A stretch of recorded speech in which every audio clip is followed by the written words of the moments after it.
Shalom and welcome to this edition of Revealing the Truth, where we cover the headlines, the heartlines, and biblical truth. I'm your host, Messianic Rabbi Eric Walker. You would think that after having interviewed thousands of authors and tens of thousands of job applicants in my 35 years in corporate America and recruiting, writing an introduction would be a simple task, but that is not the case in introducing our next guest.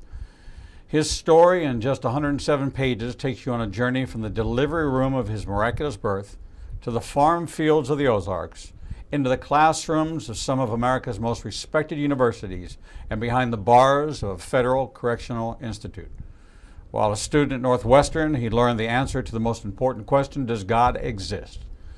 Roger Blackwell received his PhD from Northwestern University and became a professor at Ohio State University, where he taught 65,000 students, believed to be more than any other U.S. professor.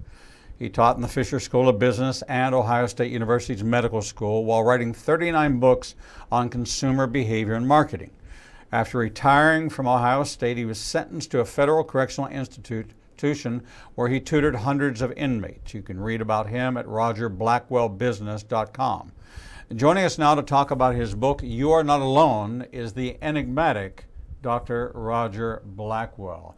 Roger, welcome to Revealing the Truth. I've got to admit that that is the first time I have been at a loss for words in giving an introduction to a guest. Having read the book, I just could not do it justice any other way, because it is a complete and entire journey that spans 80 years. Well, I've been called lots of things, but I've never been called an enigma before either. So it's a pleasure to be with you, actually. Well, I will tell you, it's a high compliment coming from me that we are in the business of defining people and being able to present people and package people to our audience in a very concise manner with a very clear, crisp message of a single point building on it. And in your case, the whole story is truly a wonderful journey into an American life that started from the most humble of beginnings in what you referred to as child labor. Child labor had a dual meaning. Yep. Because the labor that your mother went through, which is where the story really begins, is a story in itself. And I'm going to want you to start there and kind of walk us through all the way up to the point where, and really leave no detail out, because I want to focus in on a segment, and that is when you found out through a statistical analysis course at Northwestern to answer the question as to does God exist? Because that is a stunning part, and it's actually kind of the hinge of the book. There's a beginning, that hinge point, and then there's this new creation of Roger Blackwell that goes on to accomplish so many great things, ultimately to wind up in a federal penitentiary. Well, as you said, the birth was, I believe it was miraculous. My parents were very poor, and my dad was making $40 a month then. He had saved $20 for a home delivery, because back then, if you didn't have the money, you couldn't go to hospital for delivery. You just couldn't do it. That's the way it was. And so the doctor came to the little home where my parents lived and tried to deliver me, but I wouldn't come out. And he pulled on the forceps, and this took several hours, I'm told. And finally, he threw the forceps on the floor, and he said, "I don't care if you don't have any money. If we don't get this woman to the hospital, she's going to die." And so there was only one hospital in that county, and they got me there. And when I was there, they took me out with C-section, and I was a stillborn.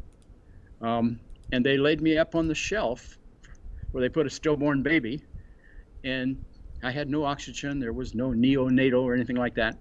And after a while, my dad and my grandmother, who were in the operating room, because this hospital was just very little small place, thought they saw a movement. And they picked him up, and my grandmother started caressing my back, which I guess, was sort of a primitive CPR, and I took a breath, and I began to breathe again.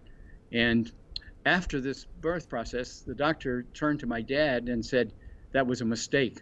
You should have never done that. He'll be so brain damaged. You should have never done that." And so when my dad, I've heard him tell this story many times, and he always, if I were in the audience, he would look at me and say, "So his mother and I wondered how he would have turned out if he hadn't been brain damaged." But I managed to get a PhD even though I was brain damaged. And that's influenced my thinkings about abortion and so forth. There's no baby that's not worth saving. And I'm glad they saved me. And my mother always called me her miracle child. That's why the first chapter of the book is titled that, because she also called me one and only because she couldn't have any more children after that. And so I went through life with wonderful parents. And I hope that people who are listening to this, who might be parents themselves, will learn some of the things that I learned about parenting from my parents, because they were amazing. It's quite a story. So you grew up in the Ozarks, and you grew up in farm country, and so Yes. Father with limited education, the farm was the way of life. And what drove you to education and to the aspiration of going on to accomplish what you accomplished, which was obtaining a PhD? Well, my father had limited money and limited education, but not unlimited will. And after 13 years working on the farm and his job at $40 a month, he got a college degree.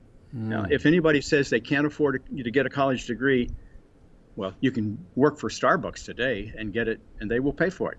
And back then, after 13 years, I was actually, I don't know, 6 or 7 when he got his college degree. And I learned from my father the example of where there is a will, there is a way. And my parents never paid for any of my education, and I never incurred any debt because I worked. I worked at a radio station, as you probably saw in the book. I kind of liked radio, and so how do you get a job in radio? Well, I just went out and offered the station manager to come after school every day and work for free. And he said, "Well, that's a good idea, but it doesn't have to be for free. We'll pay you 50 cents an hour." So that's how I started in radio. And then 5 years later, I got my first class radio telephone license and became chief engineer of that station. And that's one of the points that people, I think, should always recognize. There is, where there's a will, there's a way. And there is nothing wrong with working hard and working while you're getting an education. And I went ahead and took the education that I got while I was working and got a scholarship at Northwestern, got the PhD, and then wrote a lot of books. And we wrote a textbook on consumer behavior that was translated into, I think, about a dozen languages. It's a bestseller in Russia, for example, and many countries around the world.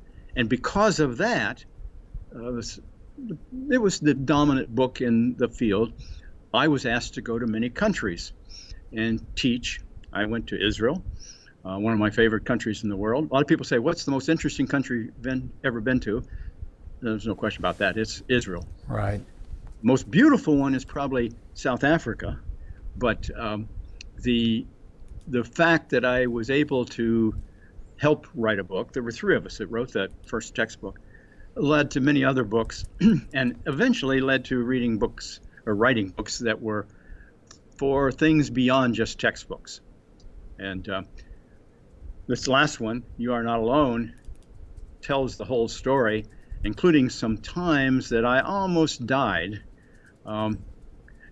And I am convinced that God said, "No, we've still got stuff for you to do." And Jeremiah 29 explains that it'll be good stuff. And so he went with me. There's no question about that. And when I got out of Northwestern in graduate school, I had become a Christian, and I was really interested, and I went from atheism to Christianity. And I Yes, was let me stop you right there because I don't want you to gloss over this. okay. You were a student at Northwestern, and you were in a particular class in Northwestern. Bayesian statistics, yes. What was that? Bayesian statistics. Asian No, statistics. Bayesians. There was a minister, a Scottish Presbyterian minister named Reverend Bayes, Bayes, Okay. and he was a mathematician. He invented ways to calculate the probability of something that had never occurred before. Okay. And that's very important in marketing, which is my field, because you're introducing a new product that's never been done before. Now, in most other areas of business, it's the probability of things that have happened before and the ones that were successful. Well, with a new product, you don't have that. But it was developed by Bayes, and it was kind of held because that was back in the 1700s.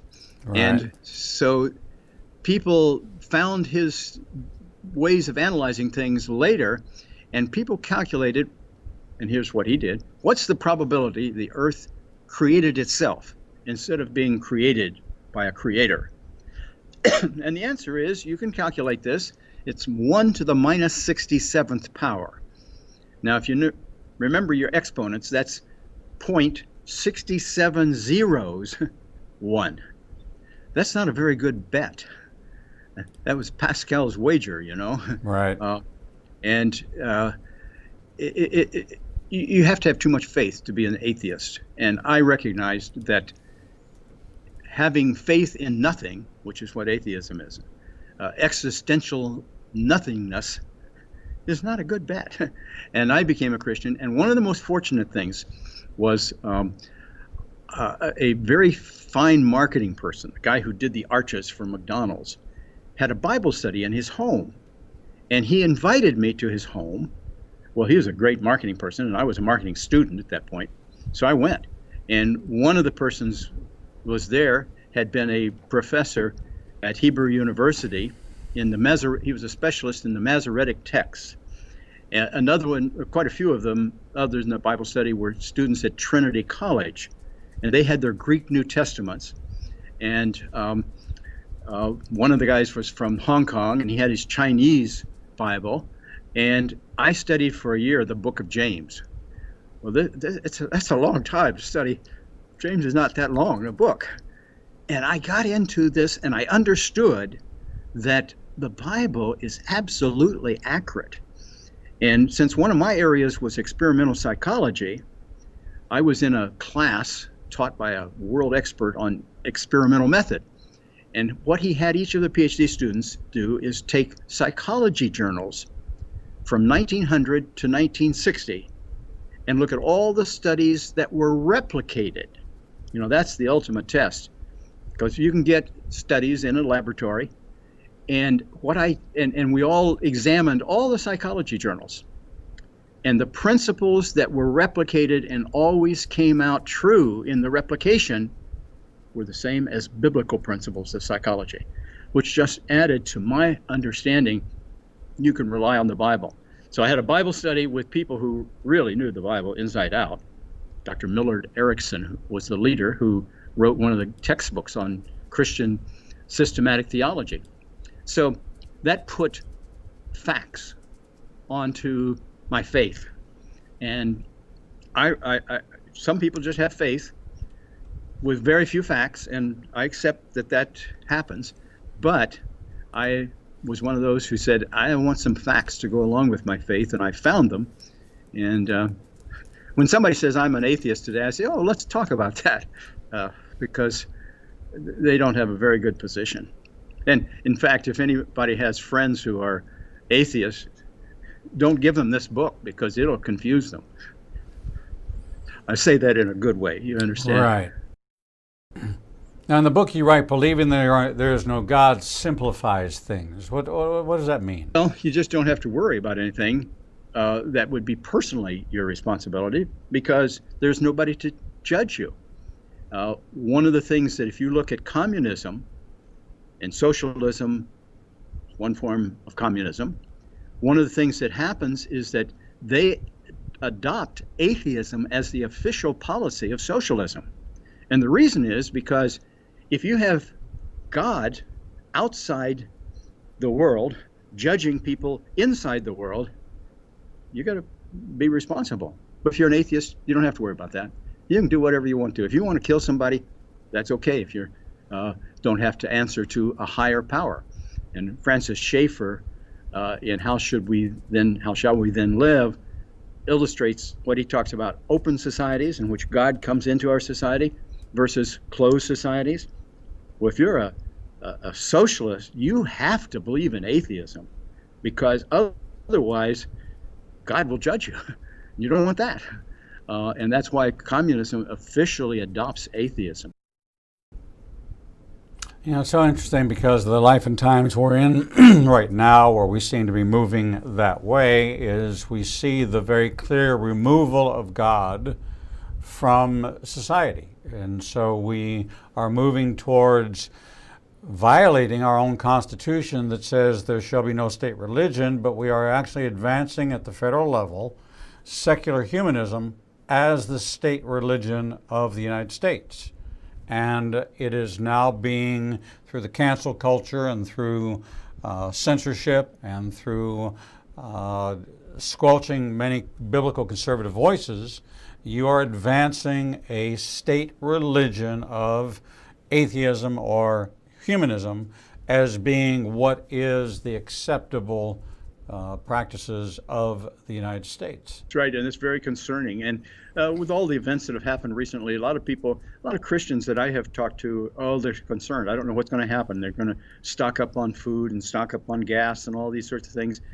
And I remember the Bay of Pigs, and when we thought nuclear holocaust was going to eliminate the world back in the early 60s.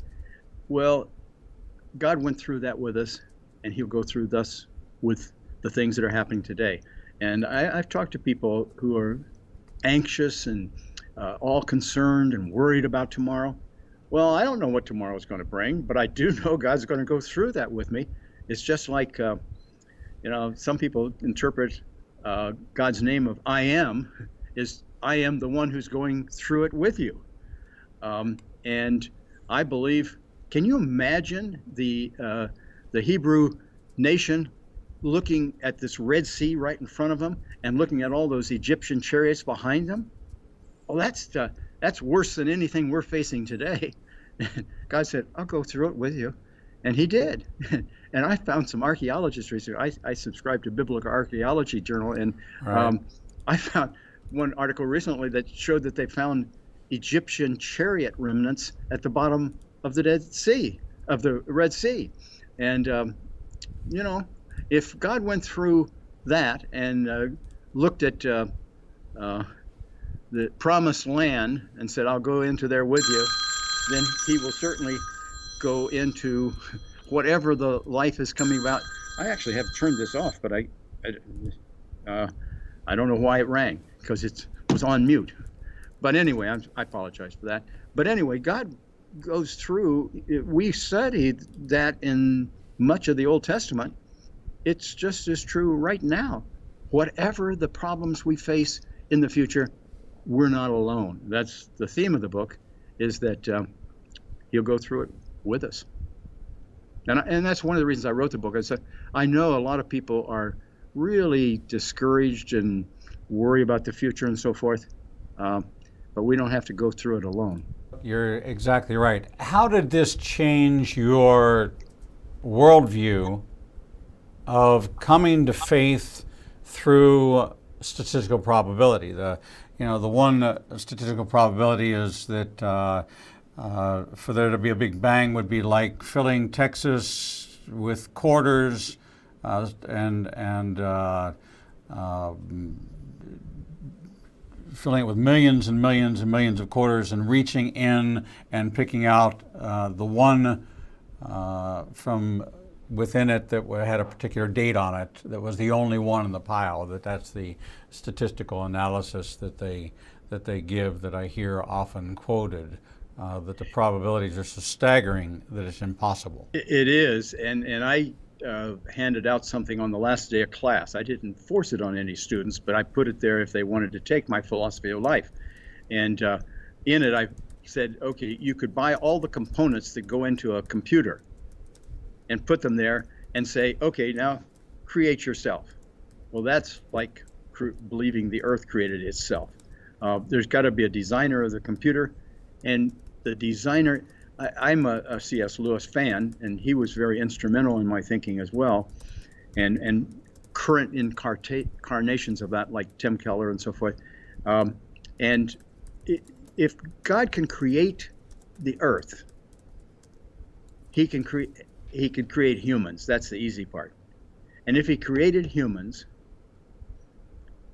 it's logical that he would have a purpose for that, and he would communicate the purpose to us. But how could he reliably do that? Well, you can say that in one word, how he reliably did that, the Bible. And that's sort of the worldview of how, and so the more we study the Bible, the more we know things that explain how the world really functions and our purpose in it. And I love the study of hermeneutics, although I'm no expert or anything, but I was reading in biblical archaeology studies about the walls of Jericho. And I say walls because there was an interior wall and an exterior wall. And the interior wall, you didn't let foreigners in overnight there. The exterior wall, you did. And there was an area in between then that foreigners stayed. And they had inns, sort of, overnight accommodations and so forth. And the person who created one of those was named Rahab. And, you would know much better than I have, but sometimes Christians just translate that as prostitute. I think it was really a woman of disrepute, because in that culture, a woman who had no husband had to find some way to live. She didn't have a brother or something to take care of her. And the more you think about it, here's a woman who became a believer in the kind of culture that discouraged that. And the more you study the Bible and the culture in which it was written, the more you understand how it applies today. And that's what I love to study the Bible and find out, using hermeneutics as a field of study. I think, how in the world, what kind of human being could write a book that would communicate to people 2,000 or 4,000 years ago and still communicate today? I mean, that's quite a mind. And we're told that we could have that mind of Christ. And to me, getting the mind of Christ means trying to emulate the way he lived. And if you saw the list of Roger's rules in the back of the book, those are really all biblical rules. Yes.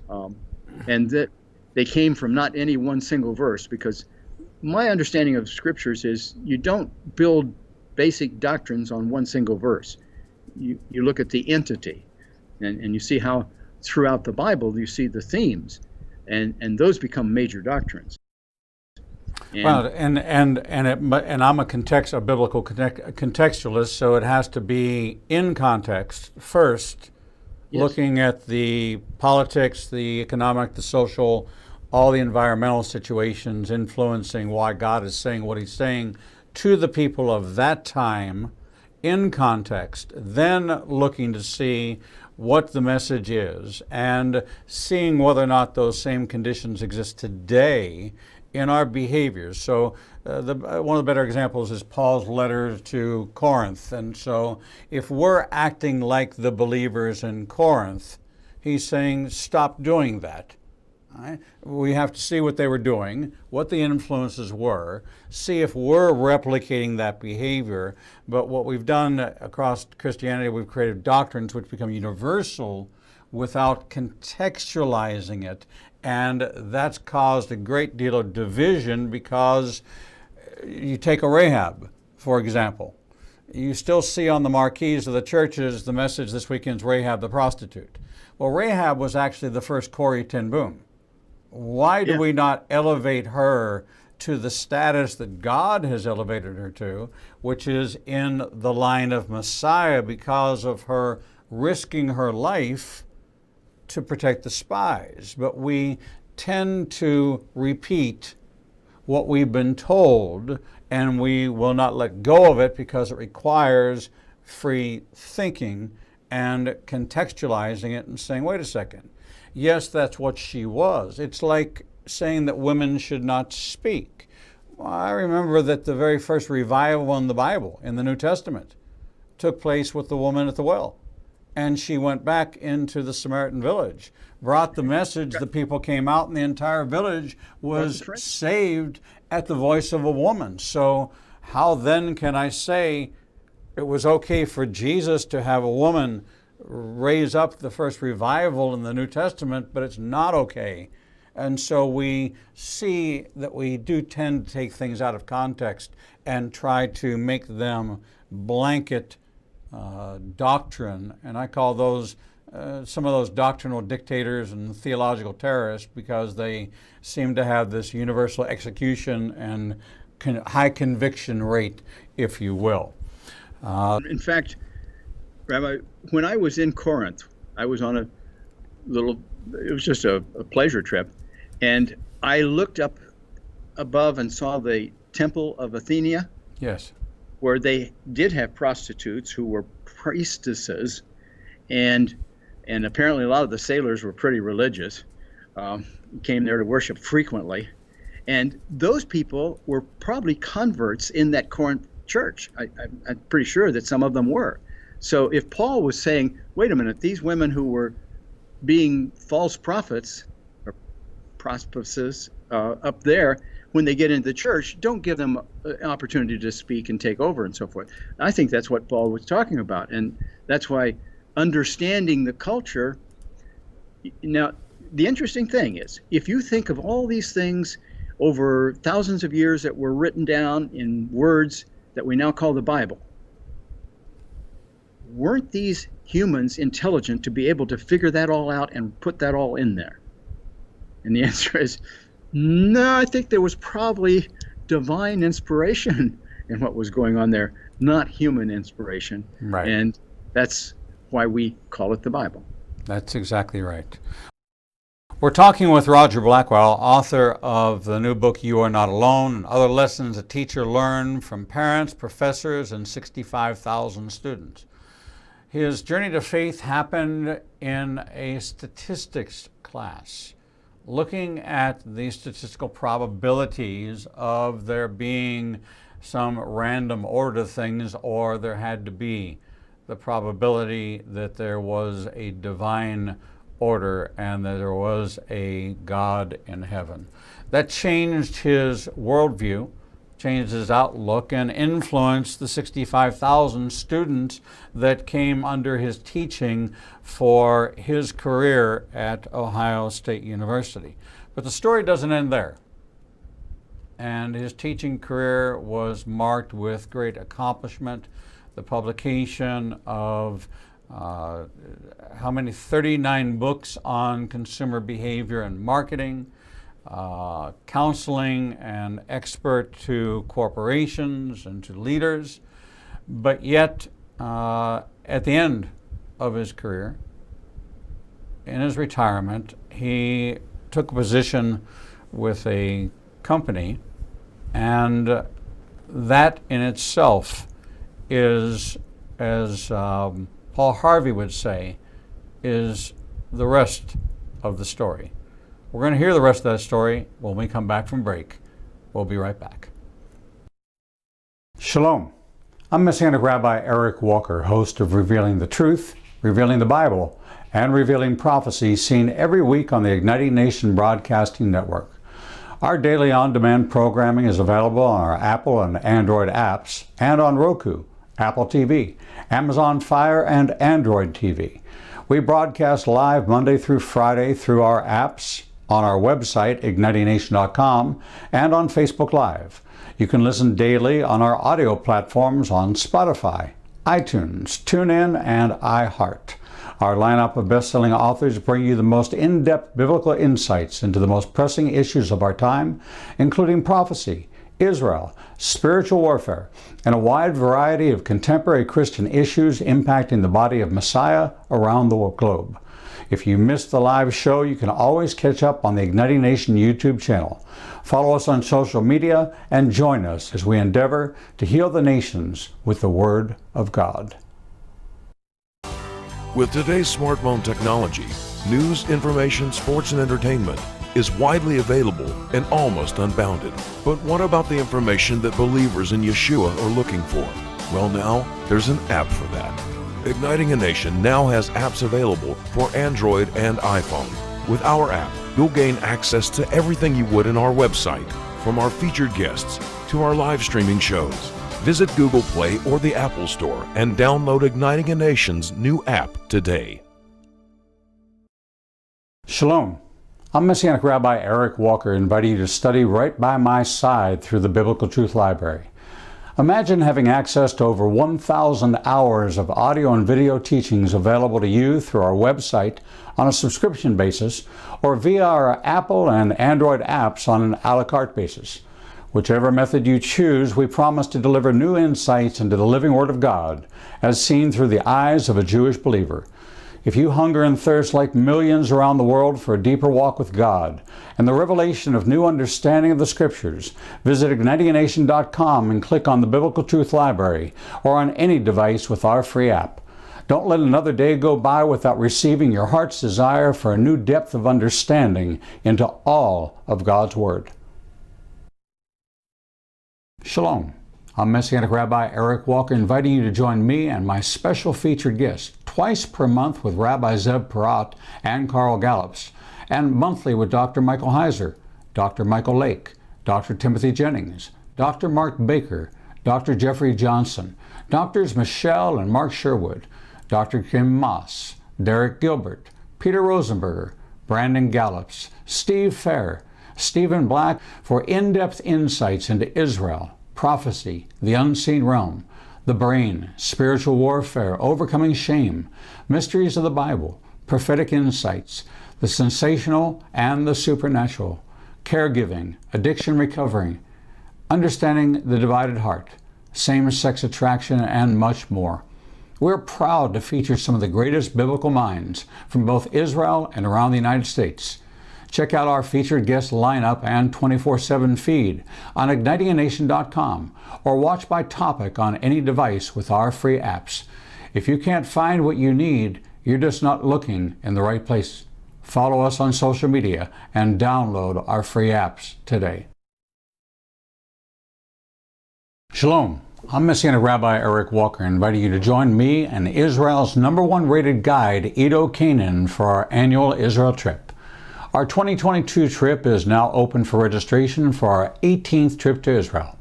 Our trip will take us from Tel Aviv to the Galilee, down to the Dead Sea, and 4 nights in Jerusalem. You will walk where Yeshua walked and watch the Bible turn from black and white to living color. Visit ignitinganation.com/events and download the registration form today.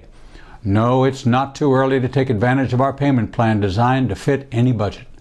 All of our trips sell out, and we want you to experience this life-changing journey. Registration is now open for April 2nd to 13th, 2022, and we promise you, you will never read your Bible the same way again.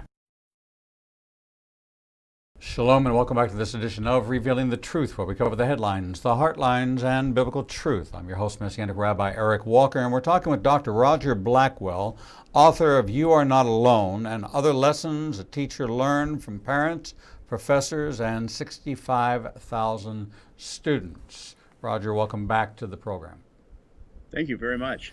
So, Roger, you you graduated with your PhD. You went on to Ohio State, which is my mother's alma mater, which is also the losing team in the national championship. Yeah, I believe there's an Alabama team that did pretty well. Yes, recently. right here where we are in Alabama, and so we take great pride in that victory. My mother, of course, won't talk to me for another couple of weeks. But, you know, it's happened before, it'll happen again. But you had a stellar career. How long were you there at Ohio State? Taught at Ohio State for 40 years. Never had an appointment exclusively anyplace else, although I was a visiting professor at Stanford University one year, University of Washington, University of Cape Town and Witwatersrand in South Africa, Guelph in Canada. I did visiting appointments quite a bit. And actually, I taught in Africa almost every year for about 30 years because we were on the quarter system at Ohio State. In the winter quarter, I would go to South Africa, which was summer there and was delightful. And I loved teaching in Africa. And I actually went out to some of the black townships where they have informal markets and taught there with, you know, the way their stores are blankets on the floor, on the ground. And they just sell out of little impromptu racks and so forth. Right. And those things were very useful to my background. And I loved all these sorts of corporate and things. I was on 14 corporate boards, public boards, just as many private boards.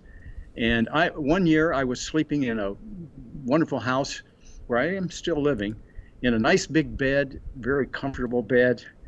And the next year I was sleeping on a steel plate in a prison with a little cotton pad that they call a mattress. So you went from having it all to not having much of anything.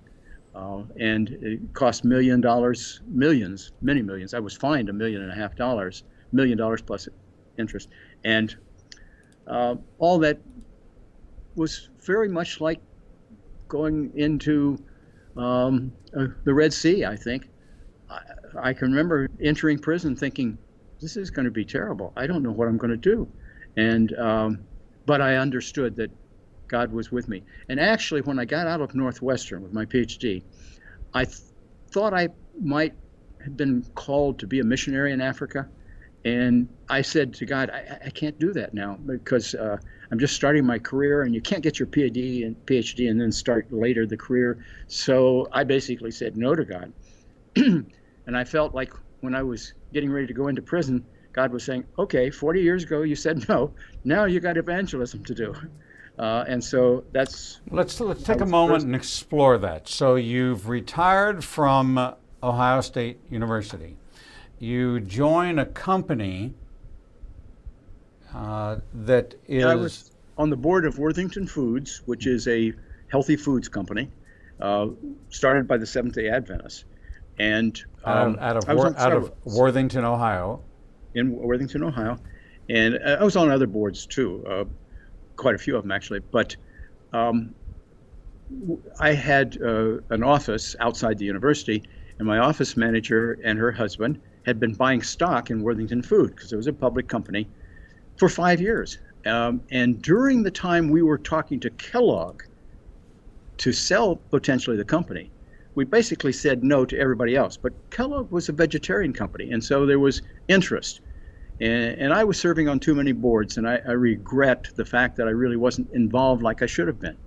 And one of my regrets in life is I could have said no and really stood up against selling it, because I didn't want to do it. But I didn't. I was doing phone interviews for board meetings instead of being there in person. I was so busy and everything. And during the time we were talking to Kellogg, the stock dropped in price, about half. Well, that's one of the reasons Kellogg wanted to buy it, of course.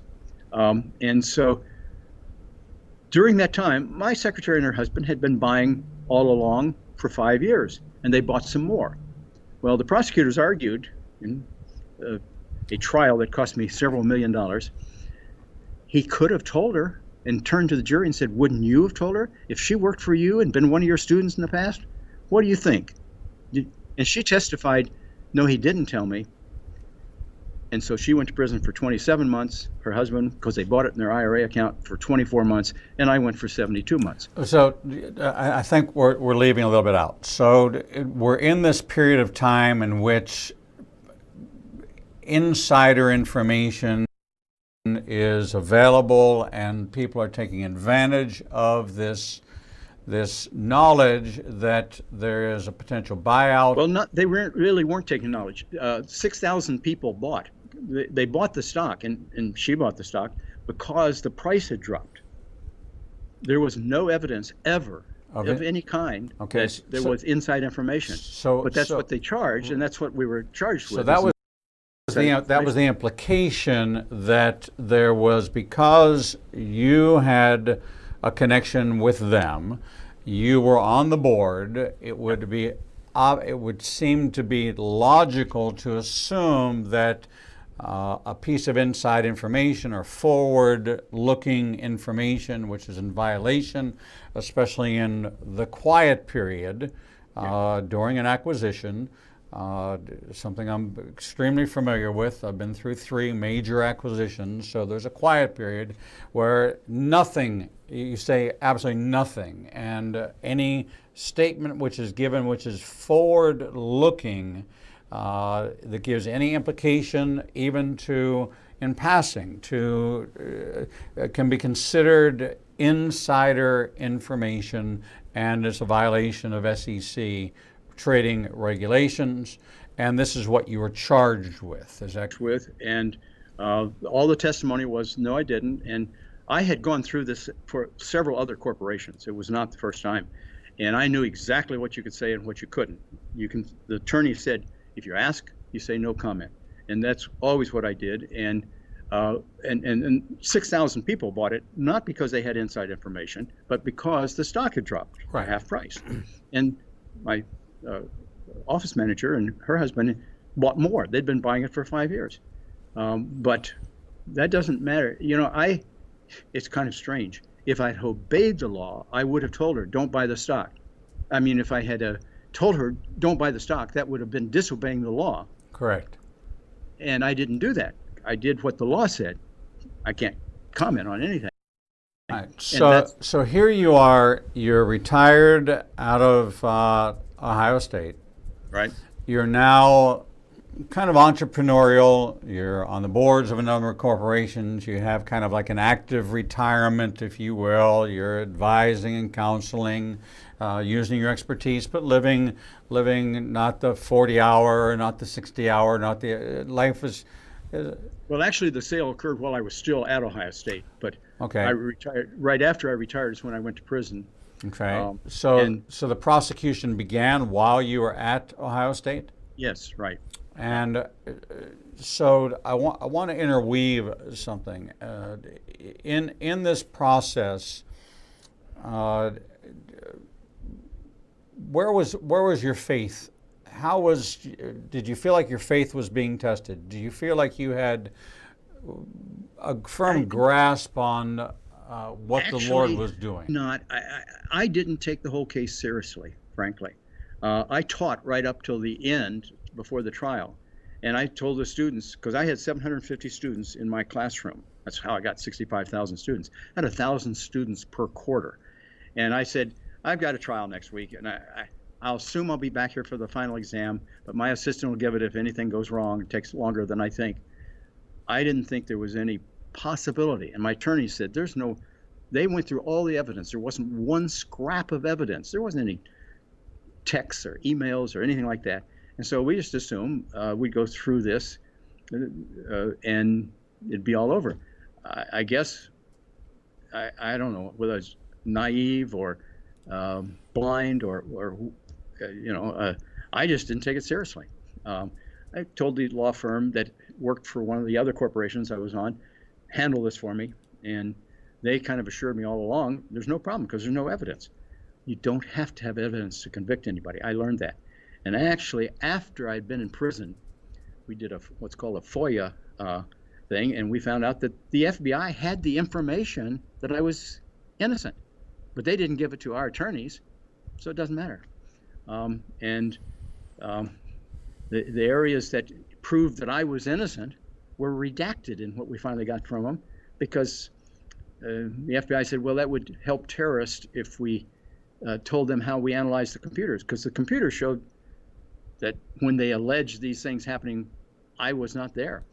But nevertheless, whether you're guilty or innocent, 96% of the people are found guilty. Whether they're guilty or innocent is not the issue of what the outcome of a trial is. what kind of attorney you have and so forth is part of it. But anyway, I figured, okay, well, I'm in prison. The attorneys assured me that I'd be out in 6 months after the appeal. Well, I got this call and the appeal was turned down, and that's a whole nother story, but we won't go into that. But the reality was I understood I was going to be there for another 5.5 years. And here's the interesting thing about how faith does interesting things. A lot of people say, does prayer really work? I'd been in a Bible study for several years. And we met at 6:45 a.m. every Tuesday morning. Now, I went into prison, and my second day in, the men in my Bible study prayed that my teaching skills would be used in prison. 1 hour later, after they were praying, and there's no other communication going on or anything, the literacy director of the prison sent a message over by another inmate saying, report to the education building, which I did. And she said, some of the inmates tell me you're an author. Is that right? I said, yeah. She said, can you teach? She said, we have trouble finding anybody who can teach grammar in the GED courses. Because many of them, you know, if they've never been to high school, and some of them have never been one day to high school, how do you get a GED without knowing grammar? She said, can you teach grammar? And I said, well, I've never done that, but I probably can. She said, be here at 7:30 tomorrow morning. I'll watch you. And she did, and she hired me. So I spent 5.5 years teaching GED courses to men who previously, mostly, some exceptions, but mostly were drug dealers prior. And they taught me about the hood, and I taught GED courses, not just English, but science and math and everything else. And I learned as much from them. And I can tell you, some of these guys, we had a graduation ceremony once a year when they could have 2 family members come and see them get their GED. And I had one guy who was about 6'8", mammoth guy, just picked me up off the ground and hugged me and said, I couldn't have done this without you, man. And I tell you, that's as rewarding as putting PhD hoods on students. Now, the thing that was interesting also is I knew a few words of Spanish just from high school Spanish. And so I would use that to inmates. About 60% of my GED students were black and 30% Latino, and others were old white guys who mostly sold meth or white lightning, actually. And so the teacher, this person who was a staff member in charge of education, said, could you teach a section in Spanish? And I said, no, I don't know enough Spanish. So I enrolled and took 2 courses in Spanish taught by other inmates and learned enough to teach 1 section in Spanish. And in that Spanish section, most, if not all, became Christians. Because I had a friend who sent into the prison some books called May I Share, which are kind of like the 4 spiritual laws, the chasm between God and man. And all of these young men who had been gang members and other things before became Christians. And we didn't have any way to baptize people, of course, but they said, can we have a fiesta to celebrate it? And so one Friday afternoon, because food or liquid in the education building was totally forbidden, but I told the teacher, who was very happy I was teaching this section in Spanish, I said, they want to make some tacos in their unit and we can get some colas on a Friday afternoon. She said, yeah, go ahead. So we had a fiesta to celebrate accepting Christ by all of the Spanish-speaking students in my class. And I think every one of them accepted Christ. And that's pretty rewarding. Would it have been worth 6 years of my life just for that? Yes, I think so. So Roger, from this miracle birth, farming in the Ozarks, finding your way to a 50-cent an hour job in a radio station, getting a mail order degree in sound engineering, going on and getting scholarships for your education, accomplishing a PhD from Northwestern University, 40 years tenured professor at Ohio State University, offered a plea deal and said, no, why would an innocent person pay anything To the government. to the government, winding up being convicted and sentenced to 6 years in a federal penitentiary, and recognizing the significance of the 40 years, which 40 is in the Bible the number of testing, 40 days, 40 nights, 40 years, 40 days the taunting of the Philistines by Goliath, 40 days Jesus taking the wilderness, 40 years of you having this period of time because you said no to God about becoming a missionary. And so he gave you 40 years, and then he sent you into the mission field for 6 years. Let this not be wasted, to understand that 6 days was the day of man, the 7th day was the day of rest. So you finished out the complete biblical cycle of 40 years, plus the 6 equal to the 6 days of creation, completed your 6 years, and were then released to live out your days To my in Sabbath rest. the rest of the time. And you are 80 years old, which was the year that God called Moses at the age of 80, right, to begin his ministry. I want you to see that in Hebrew we call it the gematria, but the use of numbers in looking at the patterns of God, that your pattern of you are not alone is statistically, the way you came to faith is statistically and numerically supported in your journey by Scripture in the years as you counted them off for me. In the progression you counted it off. It is a biblical pattern of God. You know, I'd never thought about it that way, but this must be a divine appointment. You've given me an insight that I'd never had before. Because you are not alone, and neither am I, and the Spirit that lives in you lives in me. We've been talking with Dr. Roger Blackwell, PhD, written a book called You Are Not Alone. In this 107, Quick. why I called him an enigma. Because in 107 pages, he charts out a journey from a miracle birth all the way through this conversation we had today.